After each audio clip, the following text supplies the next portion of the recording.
I was scrolling through Facebook on a Wednesday night when I saw it. The photo first, my twin sister Sarah crossing the Boston Marathon finish line, legs shaking, hands gripping her walker, tears streaming down her face. The crowd around her cheering, volunteers clapping, cameras flashing. She looked radiant, victorious, whole. Then I scrolled down to the caption my father had written. Finally, one of my daughters made me proud to be a father.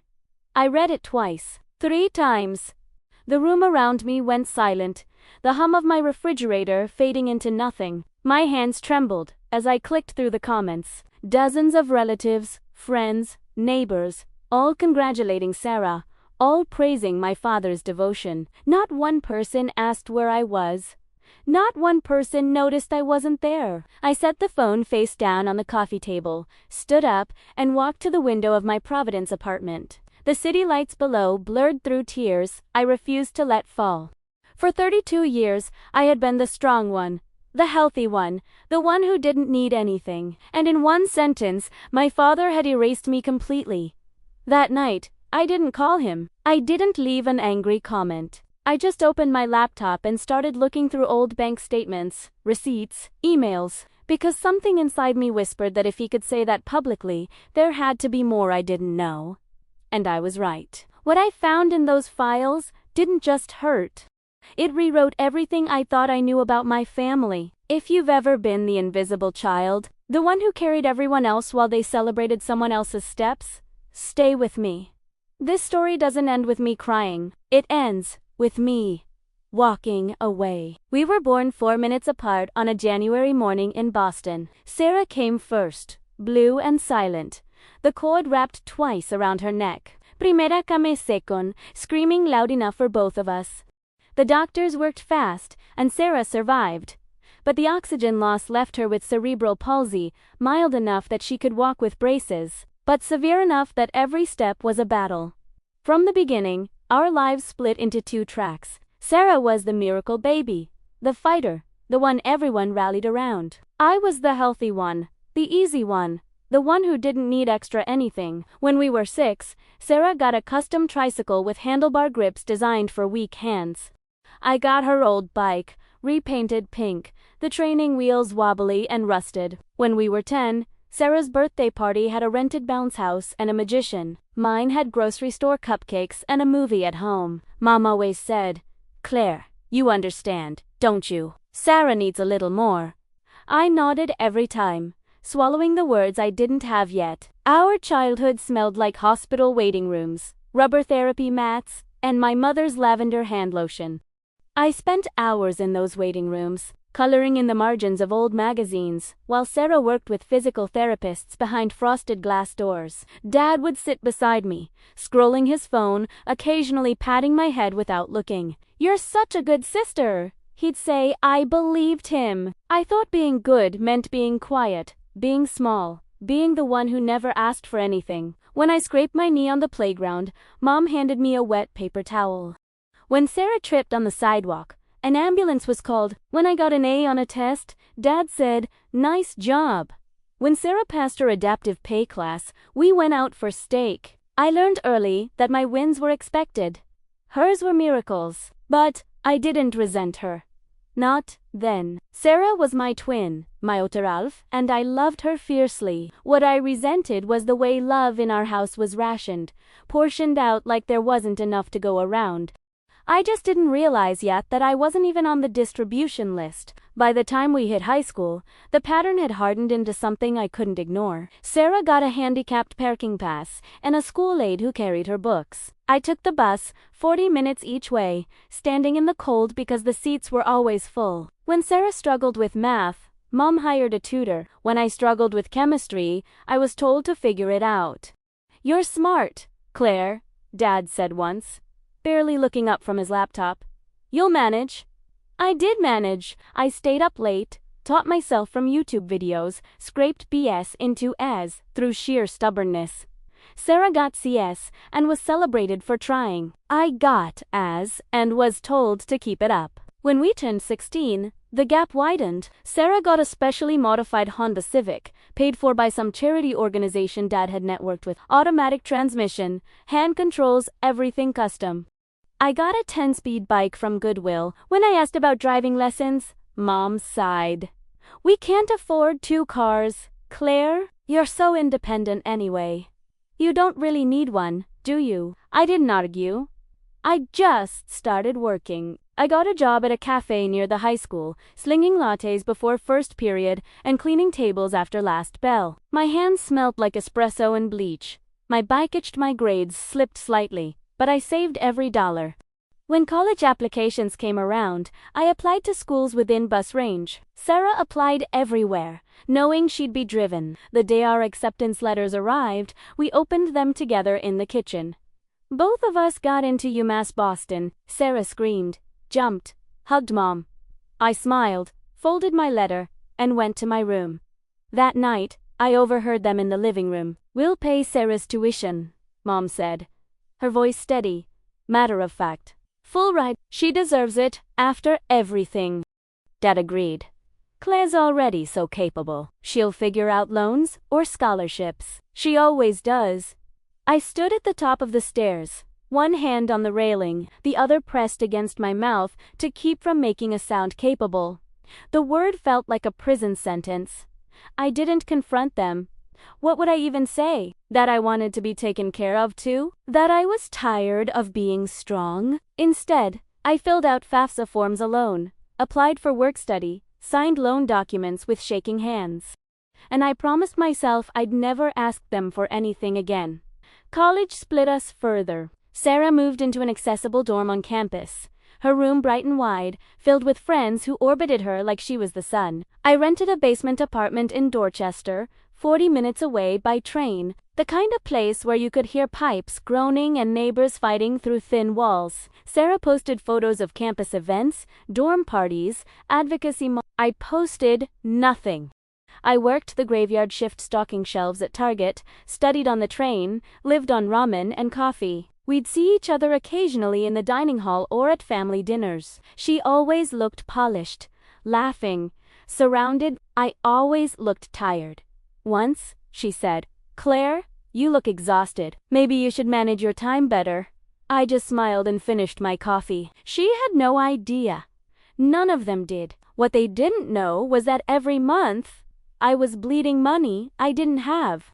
I didn't understand it at first. My loans were supposed to cover tuition, books, rent, but somehow, I was always short. I'd get late notices, overdraft fees, panicked emails from my landlord. I started pulling extra shifts, sleeping for hours a night, my body running on fumes in spite. Then one night, digging through my email for a receipt, I found something I'd missed. An email from Mass Mutual Financial, dated 3 years prior. Subject, cosigner confirmation for adaptive equipment loan.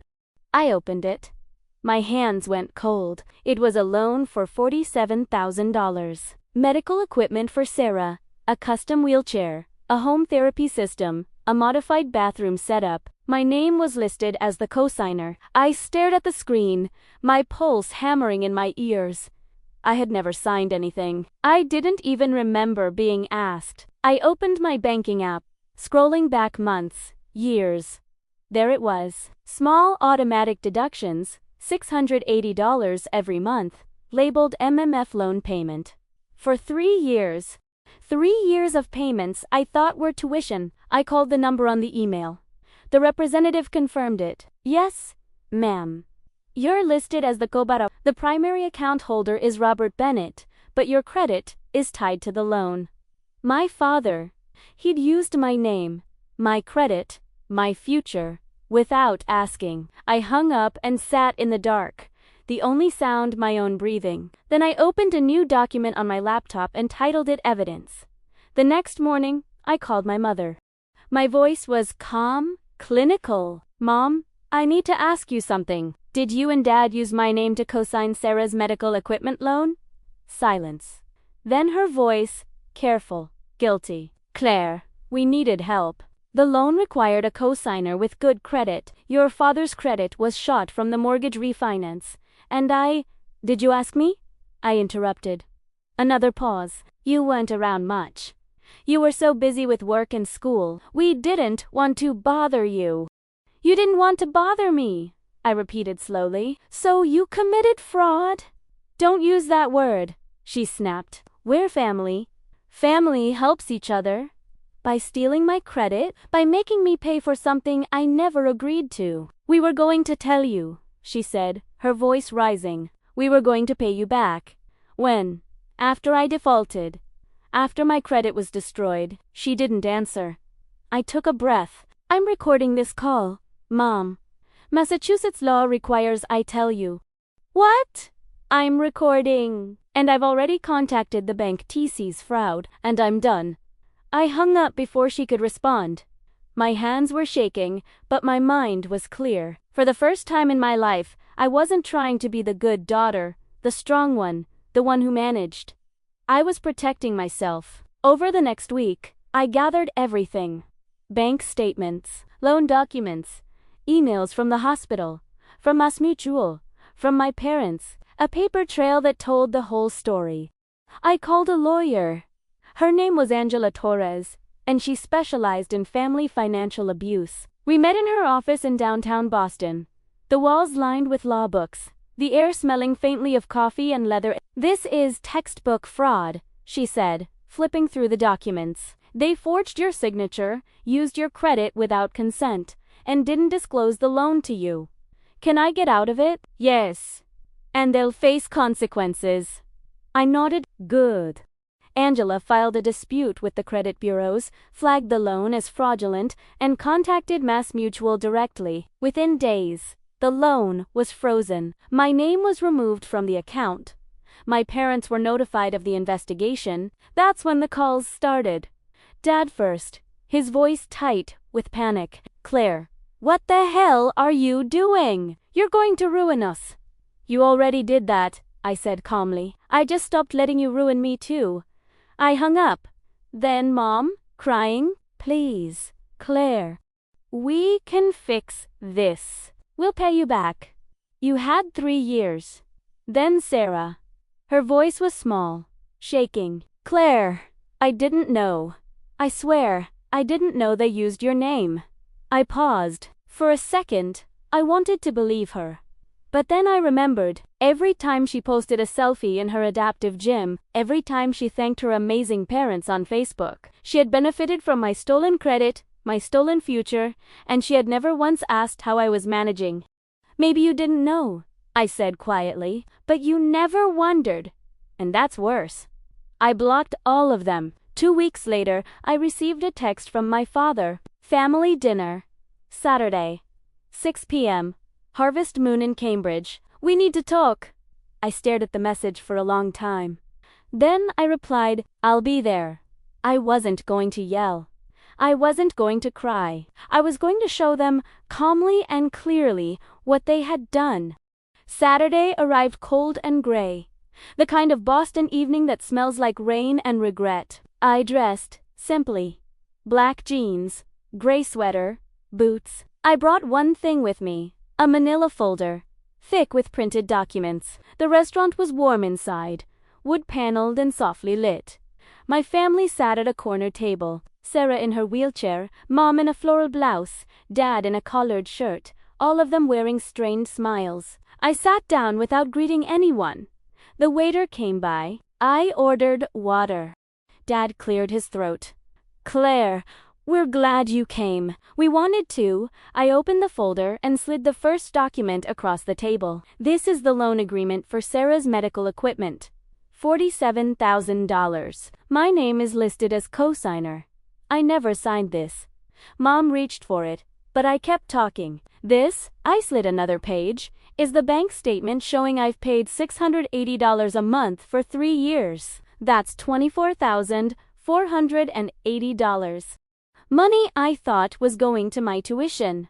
Dad's jaw tightened. Claire, we can explain this, I continued. My voice steady. Is an email from you. Dad, to MassMutual, confirming the cosigner. You used my social security number.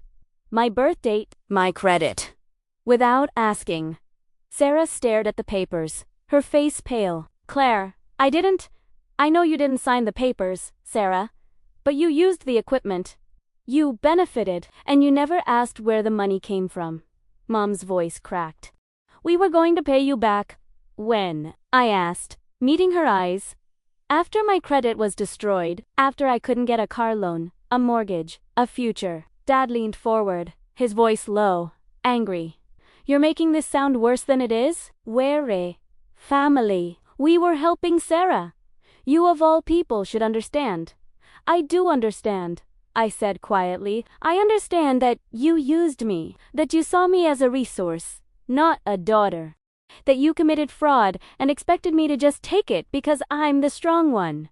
I stood up, leaving the folder on the table. I've removed my name from the loan. The bank is investigating. You'll be hearing from them, and from my lawyer. Sarah's voice was a whisper. Claire, please? I looked at her, really looked at her, my twin, my other half, the girl I'd loved and protected and carried my whole life. You got to walk across that finish line in Boston, Primera sighed softly.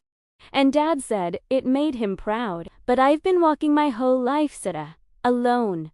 And no one ever cheered. I turned and walked out of the restaurant. Behind me, I heard Mom crying, Dad's chair scraping, Sarah's voice calling my name. I didn't look back.